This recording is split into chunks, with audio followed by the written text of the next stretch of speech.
were here last year, you remember that we closed the evening with what I called in the program a surprise. And it was a recording of J Frank Dobie reading one of his own works. And it was so popular with everybody that we decided to do it again this evening. So the recording that you are going to hear momentarily is called Bears Are Intelligent People, and it is J Frank Dobie himself telling the story.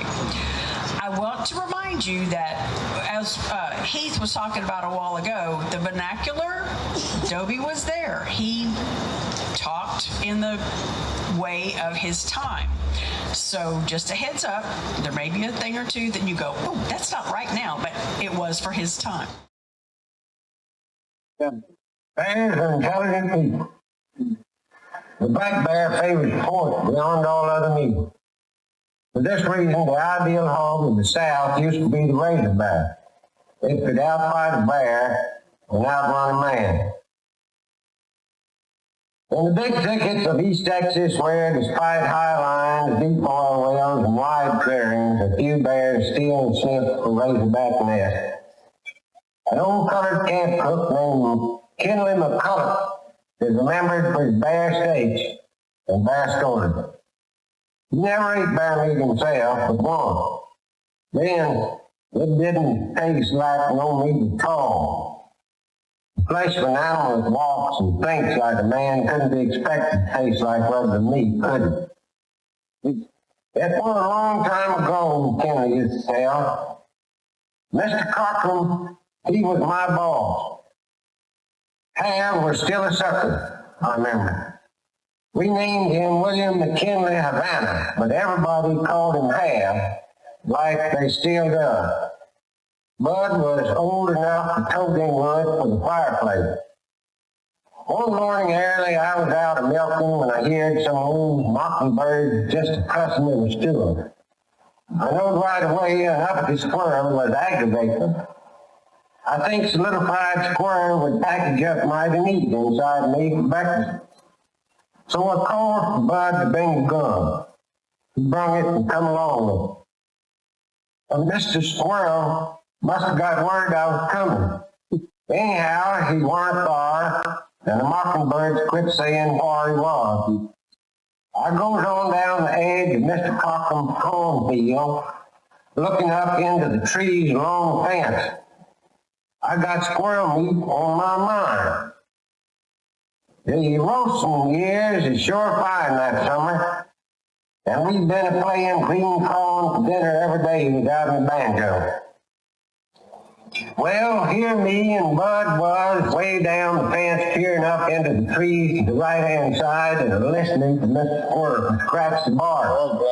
When I heard somebody over in the tall corn. I knowed it weren't Mr. Cochran out in the wet dew, and I knowed he wouldn't be sending anybody over to this field anyhow. I can hear whoever it is breaking the roasting gears off. It sounded to me like he's mighty careless stomping over the stalk. I says to Bud, cornfields sure bring along plenty of brass.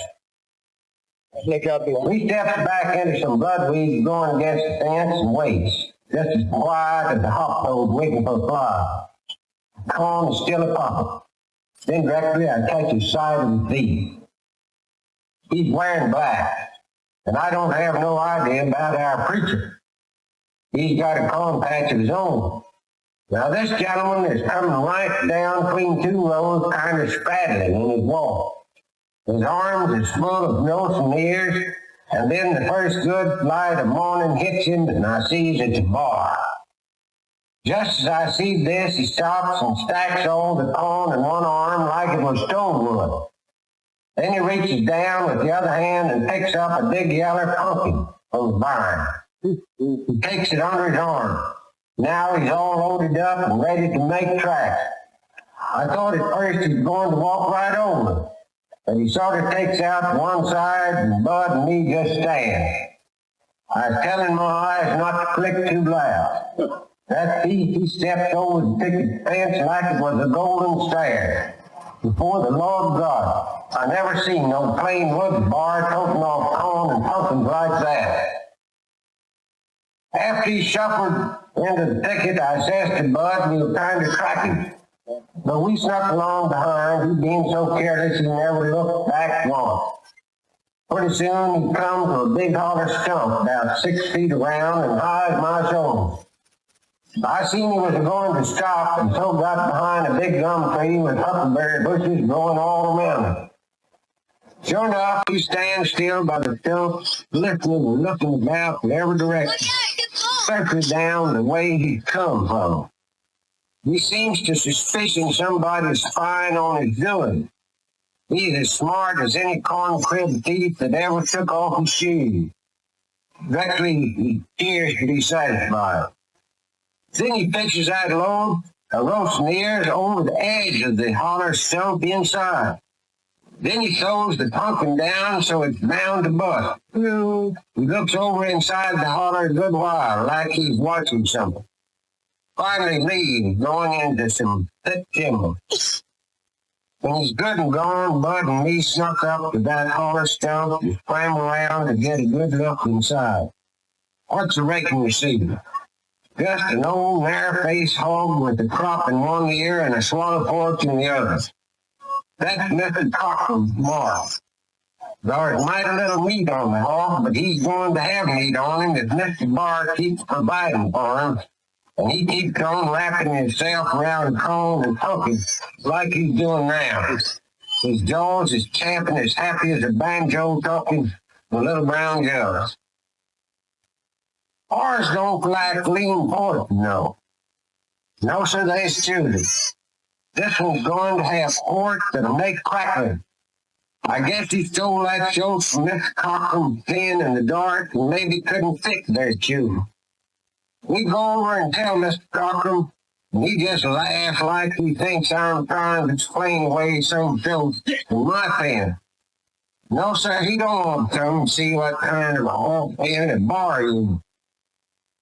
But after a while he consents, and when he sees that hog in his own mark and the corn cob and the pumpkin stem and bar sign all around, he scratches his head. Then he take the hog out and turn him loose to rustle for himself to the fall mask and fix him up for bacon. But I made a mistake when I didn't go back that morning to see how Mr. Barr looked when he come after another load of corn and find his hog ain't nowhere.